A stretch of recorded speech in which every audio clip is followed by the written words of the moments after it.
Hi there.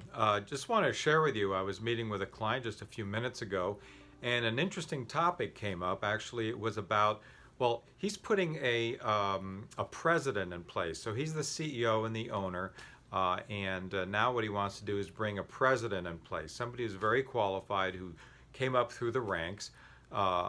Seems like a really good person, so that's real positive. But the question is, how do you compensate them? And sure, you can give more salary and a bonus. And in fact, we talked about the bonus, and this kind of applies to salespeople as well. You know, the bonus on net income or earnings before taxes, that's a little bit tough because the person receiving a bonus on that number, if they're not in control of expenses, you could have the owner spending a bunch of money and bonusing themselves higher comp to reduce the profit. And next thing you know, your share of the profit is not very much because the profit's small.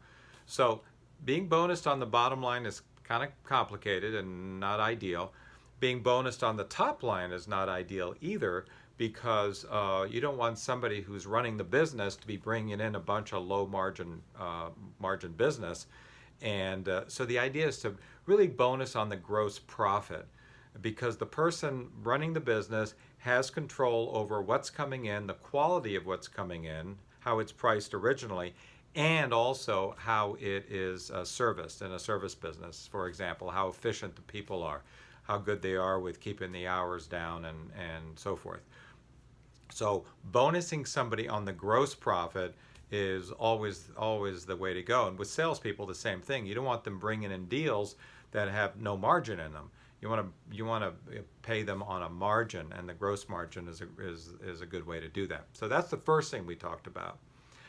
The second thing is somehow feeling like an owner in the sense that if and when the company is sold, his new president, she can get a part of that.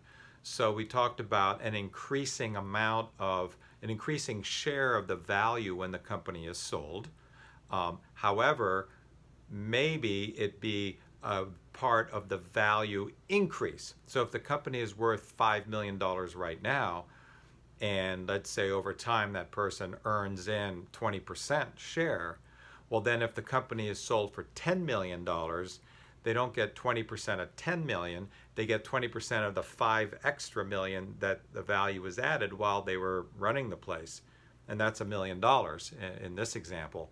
But on the increase in value, because they didn't really do anything to build the value, at least, you know, as worker bees they did, but not as leaders. So why pay them a bonus on the company that the value that's already been built?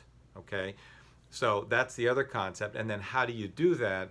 Well, phantom stock, you can look it up, but phantom stock is a good way to do it because with phantom stock, you're basically giving them the value of ownership without being an owner.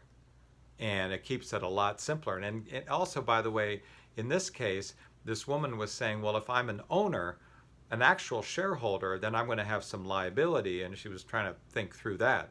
So this way, there's no liability to the executive, to the employee. So anyway, these are some really cool concepts. I hope they're helpful to you if you're planning something like this or think of it down the road. So check back with you later. Bye-bye.